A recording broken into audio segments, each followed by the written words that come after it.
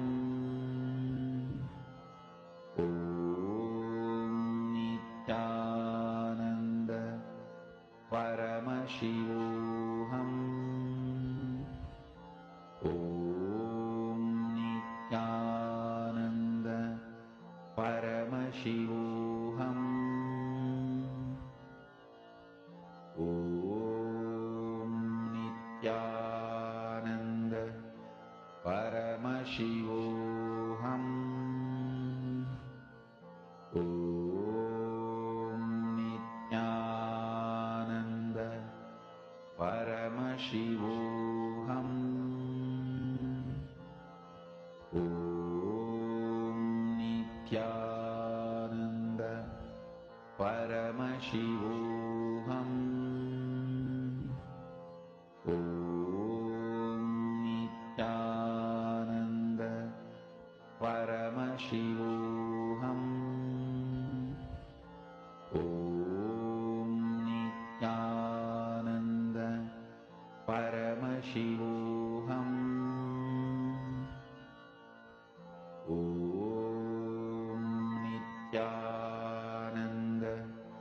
Paramashivoham. Om Nithyananda Paramashivoham. Om Nithyananda Paramashivoham. Om Nithyananda Paramashivoham. Om Nithyananda Paramashivoham. Om Nithyananda Paramashivoham. Om Nithyananda Paramashivoham.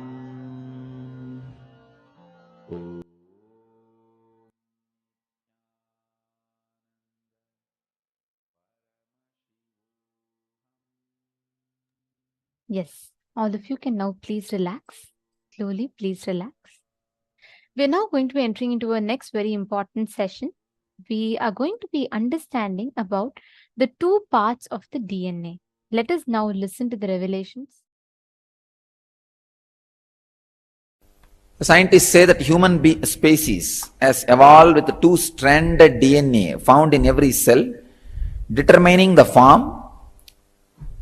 One part determines the form, the other determines the potential diseases and spiritual gifts. And another research says DNA contains blueprint for one's life's purpose and divine personality.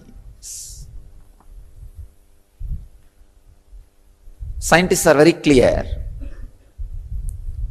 about what we think is not our original blueprint. Means the one part only we are able to study, the two parts of the DNA, we are able to study still now only one part. And scientists are really feeling that is not really our blueprint. The unrevealed DNA, the part still which they are not able to discover or make it clear, logically understand, is called, they are naming it as a junk DNA. I can say the part which is discovered is junk DNA. The part which is not discovered, still yet to be realized, maybe I can use the word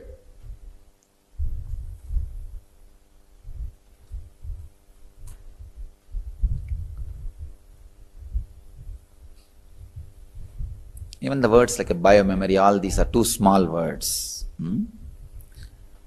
They are using the word junk DNA or shadow DNA.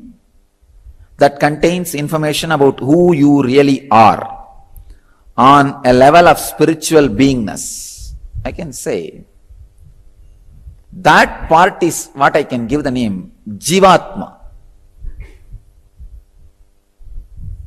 The part which they are calling as junk DNA or shadow DNA, I'll give the name as jivatma, of course. You can give the name individual self DNA. Individual self DNA. Because the junk word is too small, even the shadow word is too small. The healing modalities clear karmic blockages and stimulate these dormant portions of the DNA. So these are the discoveries. Whatever now I said are from various scientific researches, the discoveries and conclusions from various scientists. Now I'll try to explain exactly what I experience in these lines. Scientists are absolutely right when they say there's two parts in DNA. Only one part they are able to study, which is responsible for form and diseases. There is other part which is responsible for spiritual gifts. I tell you, the other part which is responsible for spiritual gifts only carries this extrasensory power, all the siddhis. Understand? This part which already science has understood, this part carries the ordinary samskaras and biomemories. See, this carries the microcosmic samskaras, whatever you got in this body, those samskaras, from the body of fish to this body. In Indian tradition, Vedic tradition, we claim fish is the first individual which has a capacity to collect samskara. Of course, even before fish, you can collect samskara, but it is untransmittable. That is why Matsyavatara is first avatara. Please understand.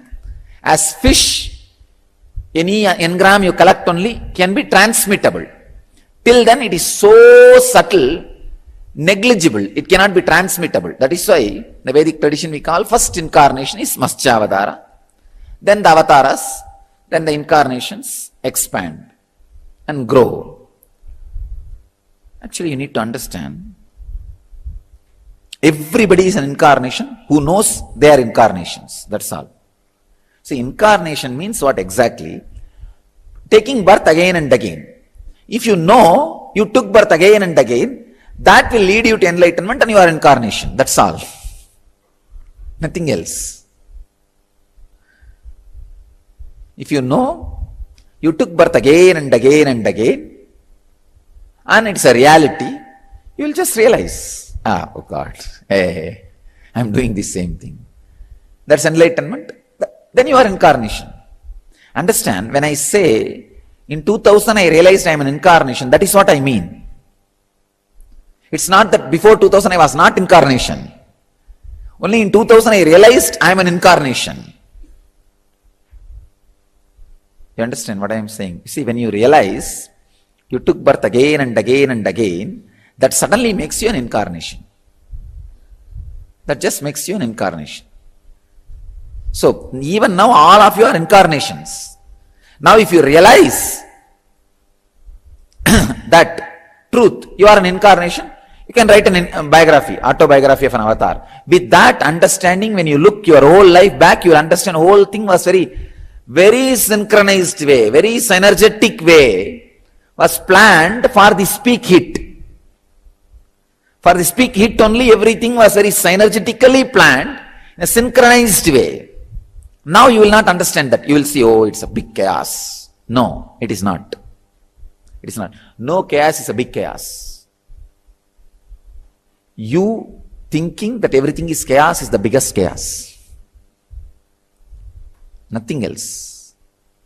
You thinking everything is everything is chaos is the biggest chaos. Nothing else is chaos.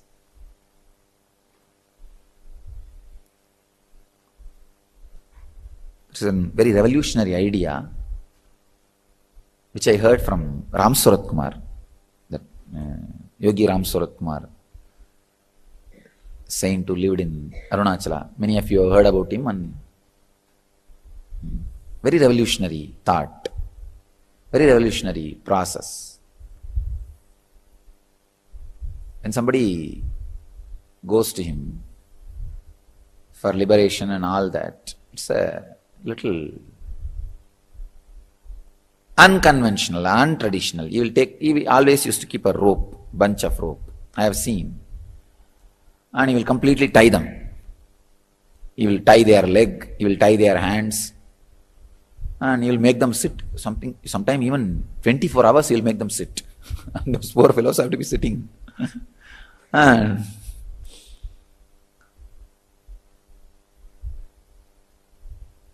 naturally, 5-6 hours the dedication will be there. See, 5-6 hours, oh, this Swami is making me. The dedication will be there. And you will sit with patience. But after 10 hours, naturally the passions will wither away. Completely the passions will wither away. You can't, you see, just imagine, 10 hours your hands and legs are tied and made to sit, and you don't know when he is going to release you. See, if you know in one day he is going to release you, you will not have a problem. You don't know when he is going to release you. So first 5-6 hours the dedication will be up. That part will be up. Everything is okay. But after 10 hours, what will happen? That is when the suffocation will start. And especially physical tying up is such a survival thing. Nobody can tolerate more than maximum 10 hours. 10 hours is the maximum. You can't tolerate more than that. That's a maximum. Especially people who come to him for enlightenment, all these things, civilized people. They are not traditional trained criminals who are habituated for prison or handcuff and all that. All civilized, cultured people. So 10 hours will be too much. Then that microcosmic biomemory, see, the dedication which they carry in microcosmic biomemory will be exhausted. Let me give you the example of this microcosmic biomemory, macrocosmic biomemory. From the fish body till now, whatever you collected is microcosmic biomemory. That part only the scientists are able to analyze and understand as a known DNA. Let us call that as a known DNA. And the other part, which I call jivatman DNA, the individual self DNA, that part is a macrocosmic biomemory. Please understand. Macrocosmic biomemory means whatever has happened in the cosmos, whatever has happened in your body. When I say your body means not only just the 6 feet, whatever ingredient added to make these 6 feet. Means when you are first time fish and the fight which you had with your spouse fish, that memory will be there. From whatever you collected from the fish body, it will pass to the next body, next body, next body. From that body to till this body, whatever was collected and transmitted is what I am calling microcosmic biomemory.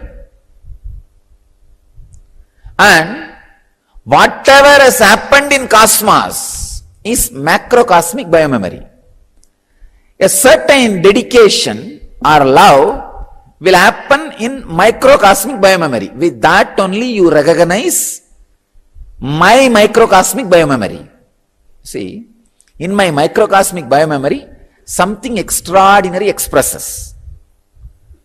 So your microcosmic biomemory's dedication recognizes that. And after some time, the 10 hours passes. The 10 hour will be over. This Ram Surat Kumar's 10 hour.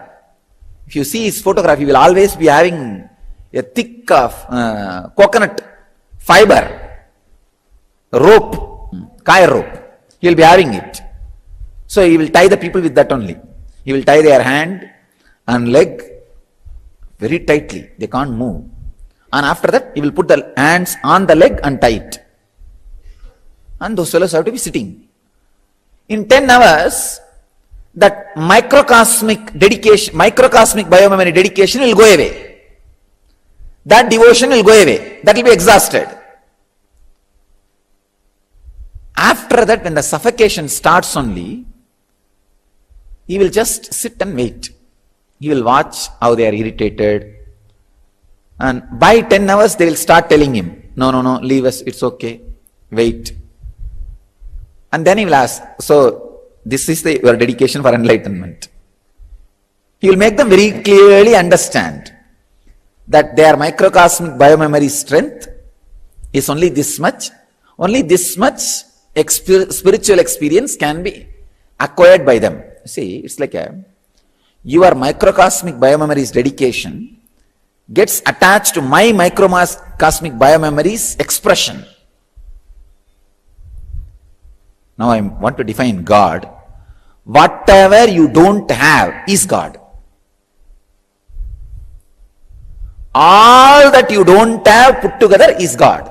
That is why you are attracted to God. So whatever your microcosmic biomemory does not have, my microcosmic biomemory has it. That is why that attraction. But the funny thing is, your microcosmic biomemory's attraction, how much dedication it has, that much only I can pour. I can't pour more than that. But your greed demands more pouring. More pouring is demanded. So within the 10 hours, he will make them understand that this much only can be poured, understand. And there are few people, very intelligent, I have seen at least 2 cases.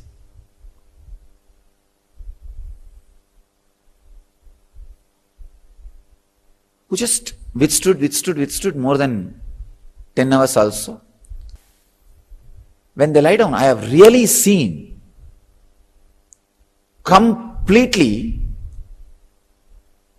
not just their brain, pulse rate will become 0. I have seen at least 2% whose pulse rate has become 0. He will make them, he did both persons separately, not at a time, separately. I have seen he made that person lie down on that samadhi, tomb of Tiruvannamalai. In Tiruvannamalai there is a burial ground where he used to live regularly. He made that person lie down on the tomb. After that, removing the rope, I have seen that person becoming 0, that pulse rate becoming 0. It's like a step-by-step process, that biomemory. He will agitate it, then exhaust it, the dedication, the biomemory will go away. And the funny thing is, he knows exactly where that person is caught. He will not use this process for everybody. He knows exactly where the person is caught. And somehow you will agitate exactly that samskara by talking. By talking, you will exactly awaken that samskara. One fellow gave the promise to him, I saw in these 2. It's a very beautiful process. Promise to him that I will not move till you leave me. I won't bother. So he sat and really he sat whole day and did not get agitated. Then he had a dog. He threw the dog and he sent word through that dog to the Narayana Swami, the another one mantric saint about whom I have spoken in my biography. He sent word for that guy. That guy came. And both of them are smokers. That guy is a specialist in having a mirror, and he will apply some kind of a anjanam, that black eyeliner on the mirror, and whatever he wants, he will show it like a TV. So this Raghupati Yogi was making this fellow sit. He is sitting, this guy is just sitting. One day passed, but this fellow is not agitated. This Raghupati Yogi sent word for that Narayana Swami. That Narayana Swami came, and this Raghupati Yogi said, in a very, Yogi Ram Surakumar, he said, in a very casual way, hey, show him what is happening in his house with his wife. That guy showed that lady was having some affair with somebody. This fellow's only attachment was with the wife. So that fellow showed it, the TV showed very clearly that wife was having affair with somebody. So immediately that engram got agitated, that agitation happened, got awakened. And this fellow immediately wanted to go to the house. He's telling, leave my rope, leave everything, I wanted to go there. And somehow this Raghupati Yogi was able to, Ram Saratkumar was able to slowly talk to him. Now tell me, you gave the promise that you will work till the end. Now I only brought and awakened this agitation. Now even if you go, what are you going to do? What can be done? Nothing can be done. So understand, this is the biomemory in which you are stuck. Where? Why the microcosm? See, when this microcosmic biomemory and macrocosmic biomemory meets, that area will be very thick. That microcosmic biomemory's last layer will be very thick. It's like a coconut. When you grind the coconut, finally the shell will be very thick. The white part will be very soft. That will all come away. That's what is dedication part. That coconut part is the engram. When there you start digging, it will create sound. That layer, his layer, that layer for him was his deep attachment to the wife. You see, in Anandagandha Chakra, it will lead only to that macrocosmic experience when you close your eyes and sit. But in the life itself, you see, it's like what is Anandagandha Chakra? You know, that coconut shell is there. That all that coconut fiber, coconut part, white part, fruit part, that is taken away by the, that is what is microcosmic biomemory. Only if one hole I make in that shell and macrocosmic biomemory gushes through that one hole, it is called Anandagandha Chakra. If the whole shell is broken, it is called Jivan Mukti.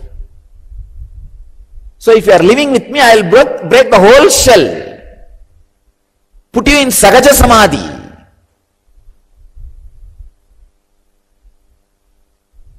Because I am a macrocosmic biomemory, I grind you both sides. See, my form, microcosmic biomemory of me, is only grinding the fruit side, the white side.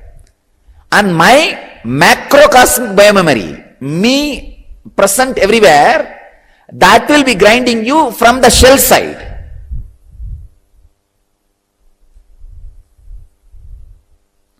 Both will be grinding.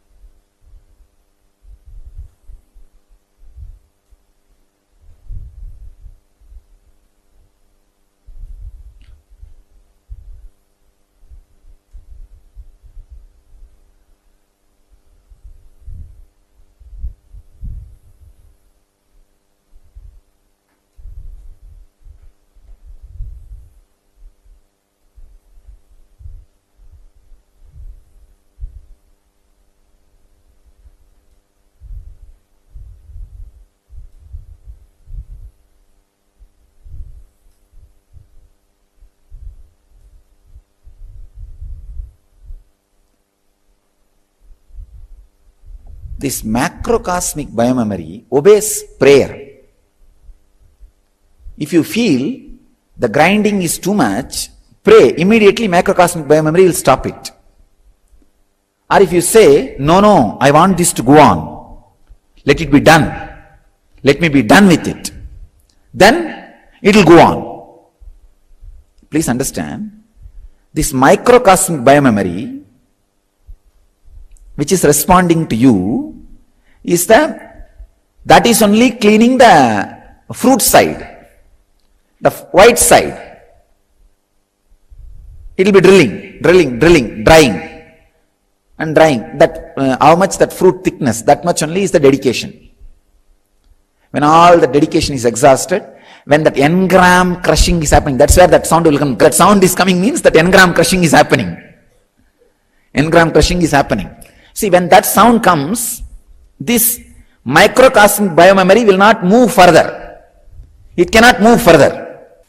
See, when the microcosmic biomemory exhausts, the layer which need to be opened is that second layer DNA, what I call as jivatman portion of DNA, the self DNA.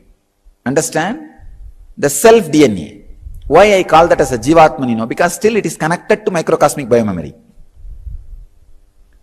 When the microcosmic biomemory is completely exhausted, then this unknown DNA, what they call junk DNA, shadow DNA, that part can be called as the Parabrahman or the God, the macrocosmic biomemory or Paramatma. You don't need to call that as Jivatma. As on now, microcosmic biomemory in you is known DNA. Macrocosmic biomemory in you is Jivatman. In me, the microcosmic biomemory is Jivatman and macrocosmic biomemory is Paramatman. There is no known DNA in me. That is why I defy all the known DNA rules and philosophies. When microcosmic biomemory and macrocosmic biomemory is drilling the coconut. But one important thing, everybody behaves very intelligently till their coconut is grilled. That is the most unfortunate thing. See, let other coconuts get drilled. These guys will have so much of consolation, love, promise, words, inspiration, lifting, elevating. When their coconut gets drilled only, What about you guys? Even for me this has happened. When my coconut was getting drilled in 1999, before 2000, even I had to go through such a thing. See, when you do the weightlifting, how the nerves are seen by green, like that when I went through that grilling, all my nerves were seen as red. That kind of a drilling. Whenever you are able to see the nerves in the red, just understand the drilling is going on. Drilling is going on. That's what has happened in me. It will not be seen in green or other color. It will be very deep red. Heavy pain. Heavy pain. Physically, these are the symptoms to find out whether drilling is going on. Choosing to choose. Deciding to decide.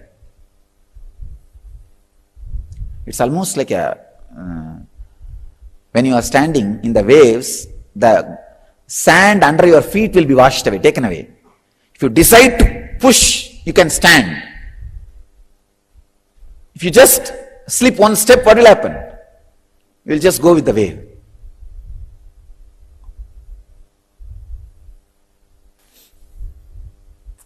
Now I will become busy with somebody else and something else. The second layer DNA, the jivatman DNA, if that is awakened in you, you become a new being, new human being. The whole purpose is to awaken that second layer, jivatman DNA in you guys. That's all, nothing else. It means you have to completely annihilate whatever you are holding. Like that Narada, when he was caught in the flood, in Yamuna, I told you Narada's story, who got caught in illusion. That wife went away. The child is slipping out of the hand. And luggage, the wealth, little wealth, is leaving the hand. So that is the time when the first level biomemory gets exhausted. Narada has to drop that. No other way, let go. Then Krishna's voice said, hey Narada, oh God, the second level biomemory is awakened. the jivatman. Biomemory is awakened. Complete annihilation. There is no shortcut for in the spiritual line, understand. If you put yourself into that belt, conveyor belt, there is no shortcut. There is no shortcut. You can only pray and tell the power system, hey, stop the belt. I don't want to move further. Let the belt be stopped. The prayer will always have the answer. Either you should know, is this lubrication? Lubrication means love. Is this enough for me to go through this drilling, this process? Let me pass. If you feel no, it is too much, then pray, stop the belt. That's all. There is no shortcut. There is no technique or shortcut.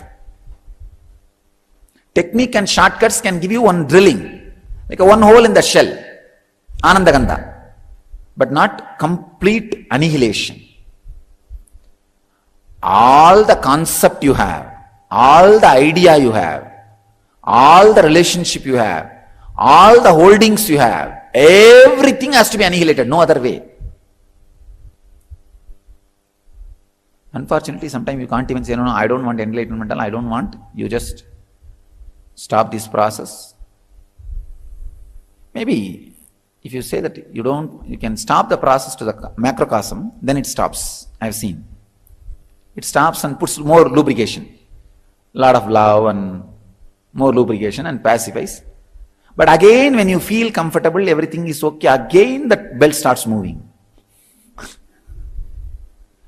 towards the drilling machine. But that is what everybody wants. That is what all the jivas want. It's a tremendous love with which the cosmos does the whole drama game.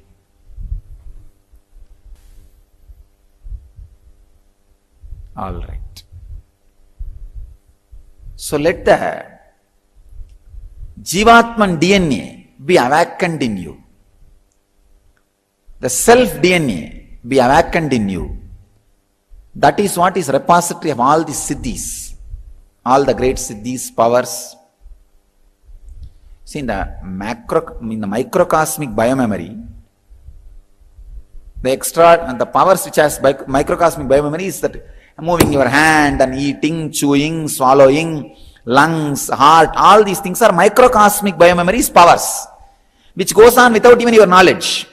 Same way, in macrocosmic biomemory, that jivatman DNA, there only all the extraordinary powers like a flying, levitating, all those things are there. Mahima, Lahima, Karima, Anima, Ishitvam, Vashitvam, Prapti, all those siddhis, they are there in macrocosmic biomemory. But that will be awakened only if the microcosmic biomemory is annihilated. Awakening the jivatman DNA is the essence. So the essence of my today's message is two part of DNA you have. One is known by the science, which is responsible for your form, disease and all that. The unknown, the second one is unknown, which scientists call as junk DNA or shadow DNA, which I call as jivatman DNA, self DNA. Awaken that self DNA, because that has all extraordinary powers. Life will become extraordinary joy when that is awakened. And the known DNA will dry. Those biomemories has to be dried.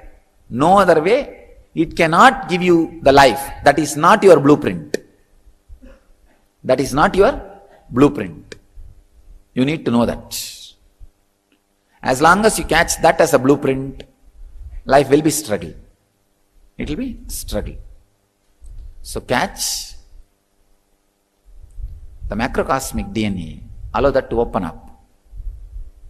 Life DNA, allow the jivatman DNA, self DNA to open up. That will lead you to the ultimate.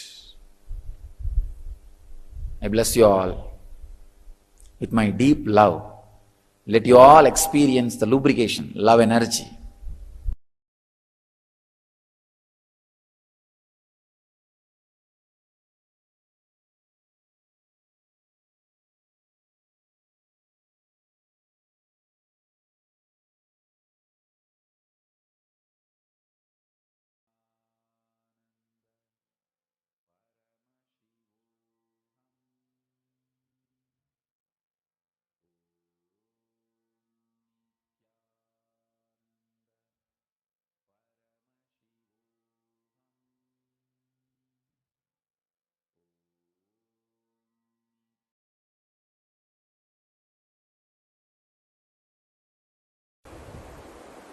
Panchabuta, the air example. I am giving you one example. Panchabuta is 5 elements, all of you know. The earth, water, fire, air and space. The air, constant level means just the air. Changing level means 80% of it will be air, the remaining 20% some other element will become part of it. Only then it can become changing. Please understand, the cyclone does not happen just by air. Whether the heat or space, something else gets added to that air, water or fire or space. Some other elements become part of that air. Only then it becomes cyclone. The cyclone starts happening. At some spot, maybe the temperature is down. So that is why the vacuum gets happened, the depression happens. Then from one place the air rushes to that spot. That is what is cyclone. So in any element, the constant and changing, same way, the earthquake. When the earth is constant, just it is earth. But when the fire inside the earth changes, moves, or water alters itself, or the space gives way, when the earth moves, that is what is earthquake. So the samyama on constant dimension of panchabuta and changing dimension of panchabuta and all pervading dimensions of panchabuta, that samyama leads you to experience extraordinary powers, feeling connection, making you fall in tune with 5 elements, and through this you can control the elements, and through this you can go beyond the elements and get enlightened.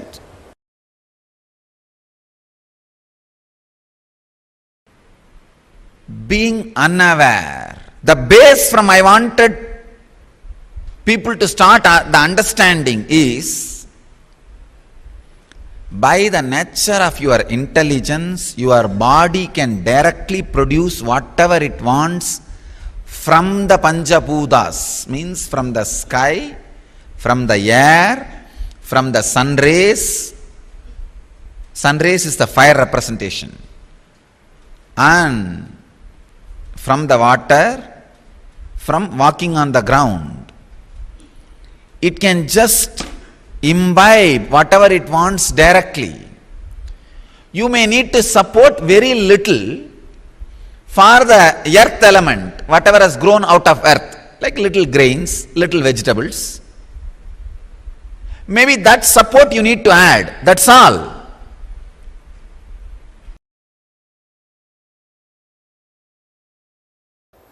Samyama on fire. Have a lamp. Please understand. When you do samyama, have a lamp lit by ghee. Don't use any other oil. Don't use candle. Don't use any other type of fire. Just lamp used with ghee. You may think, what is the difference between ghee lamp and other oil lamp? The material you use and the quality of the fire are actually related. If you gaze at the lamp used with ghee and gaze at the fire created by kerosene, you will see the difference. So for samyama, always use lamp of ghee lamp. 1 feet away, keep piece of camphor. Do the samyama. Let me give you the exact instruction. First feel you are inside that light. the flame of the lamp. Then visualize that flame is inside you. First 21 minutes, you inside the flame. Second 21 minutes, the flame inside you. Third 21 minutes, feel that camphor is also inside you. The flame, camphor, you. All three are inside same space. I am not telling you some story. Really the camphor will catch fire. When the samyama happens, the camphor will catch fire. This is the samyama on fire. Please understand, I am not teaching you the samyama to do some extraordinary power or show or magic. This samyama will heal all the digestion related, stomach related problems. All the problems related to digestion. Constipation, loose motion, and all problems related to digestion. Intestine, Jadaragni in Sanskrit. Jadaragni means the fire which is there in you constantly to transform all the food into energy. Any food you put inside, that gets transformed as energy. Jadaragni. Jadaragni will be healed. Please understand, this samyama is more for physical healing. Actually, the extraordinary power also will happen. That happening may give you a lot of inspiration, that's all. Second samyama, have a bowl of water and have a small dhruva grass floating on it. Do the same thing. Like feel you are one with the dhruva grass first. Second, feel that dhruva grass is one with you. Then give any command to move left, right, center or anything. Whatever you say, the dhruva grass will listen. When the dhruva listens, samyama is perfected. All the blood related disease in your body will be healed. This samyamasana does not take ages, don't worry. Don't think 12 years you have to practice, no. Maximum 10-15 days. Because these are all possible samyamas. Only thing you understand. Usually when these samyamas are all taught to you by a person whose biomemory has experienced it, immediately your biomemory catches it. That's all, nothing else. One samyama on fire, next samyama on earth element. Please understand, this dhruva grass floating on the water is not water samyama. It is samyama on earth element. Dhruva represents earth, matter.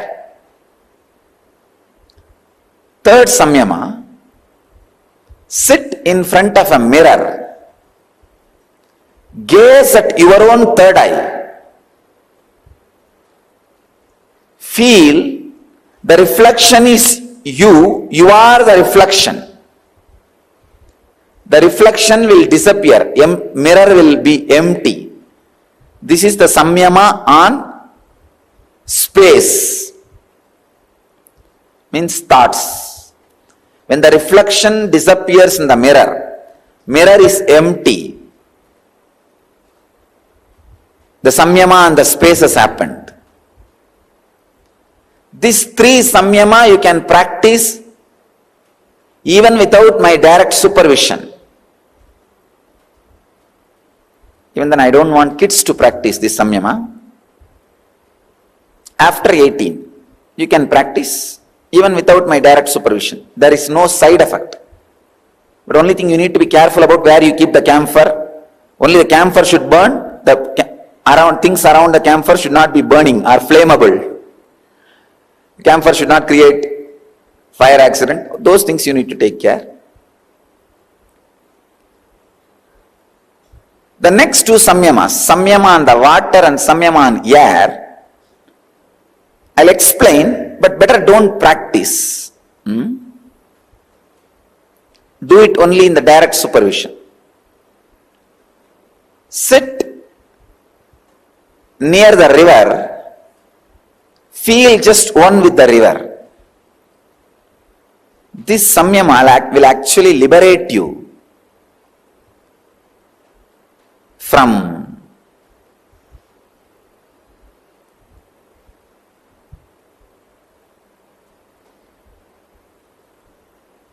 all the 1, 2, 3 problems. See, earlier when I described this dhruva, I said water. Sorry, just make correction. The dhruva samyama is the samyama of the earth element that will heal all the disorders related to bone and bone marrow, not the blood flow. When you sit with a river and do samyama, only then all the disorders related to blood flow gets healed. And same way, samyama on the air. Have some hand fan or a electric fan which creates a strong air flow, the current. Do samyama exactly on the flow of the air. Feel just like the air flow, you are also flowing. Feel one with that air flow. How the air is flowing like a beam, feel that your body is flowing like that, and both are one and the same. There is one more samyama on these 5 elements. You concentrating at the same moment on the fire in the stomach, blood flowing in the heart, bone marrow of the knuckle. Please understand this, hand joint. This area is bone marrow. Bone and bone marrow of this area, the entrance of Kurmanadi.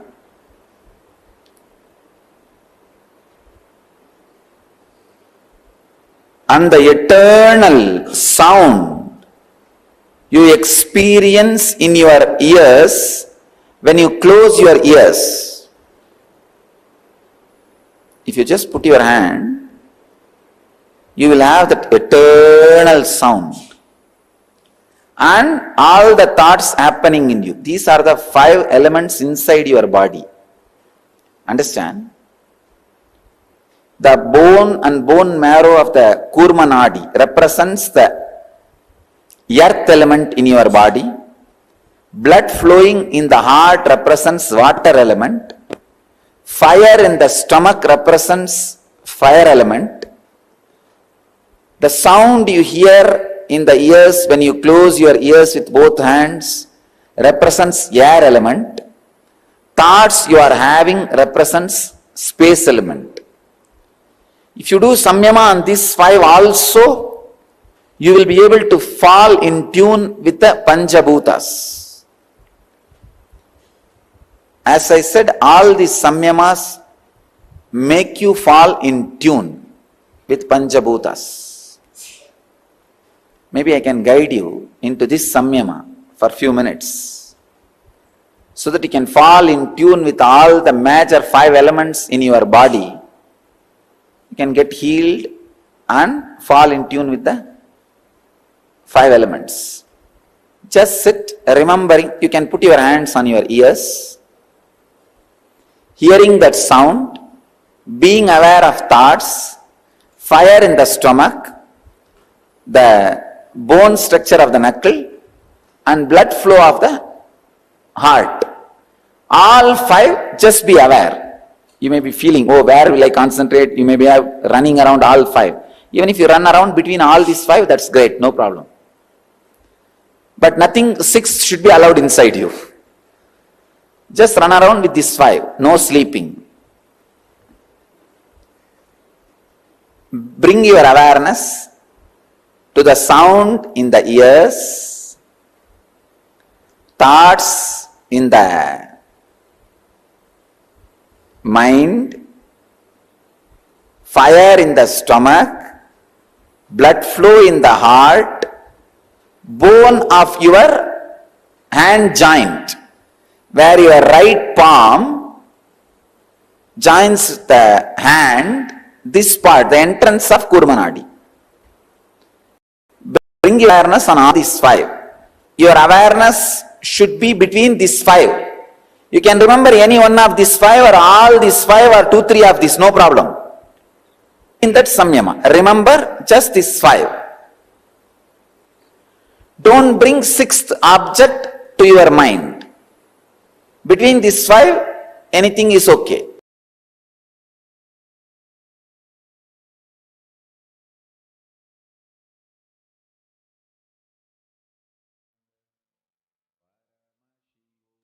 From understanding about jivatman DNA, what science calls junk DNA, understanding what is DNA, why do we need to awaken our DNA, to now learning about how our body is made up of these panchabutas and how by manifesting, awakening these elements, the five elements of nature in us, our whole body literally becomes complete. Our whole being literally becomes complete. Swamiji took us through some of the most important revelations, right? Now, before we travel further into the day, to all the participants sitting here, understand just the initiation has the power to alter your very DNA, reprogram your very DNA. And today, we are going to be having this very, very powerful process. We are going to be entering into a process where Swamiji is going to be awakening the jivatman DNA of ours. We are going to actually be learning, see, like what Swamiji so beautifully revealed. He even gave the samyama now for all the panchabutas, how these five elements of nature can actually help us, like how you can connect with them, how they are directly connected to us. You're going to also get the power to connect with these elements of nature, experiencing and manifesting the power of Jita Bhuta Gana, where you are able to connect to any of these elements, play with these elements outside as well as play with them inside.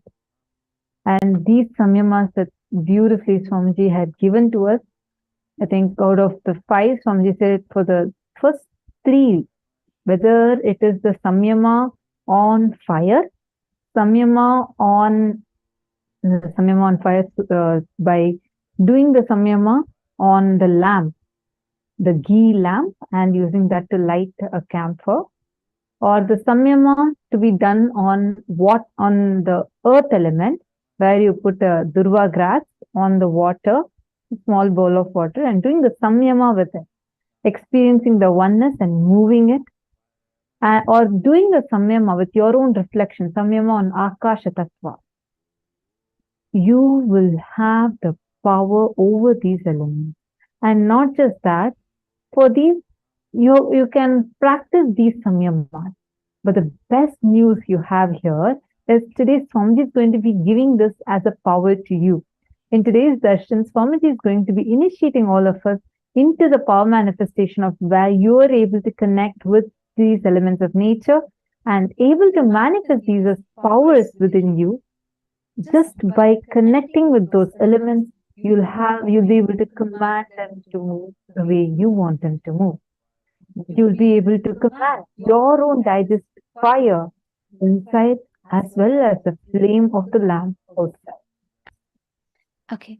Now, as all of us are preparing for this, right? As all of us are preparing to receive this initiation today, I want to request all the participants here, every one of you, to take a few minutes. Reach out to all your friends, family members, everyone, and invite them for this initiation. And please understand, this is one of the most powerful initiations to receive. I request all the participants, every one of you here,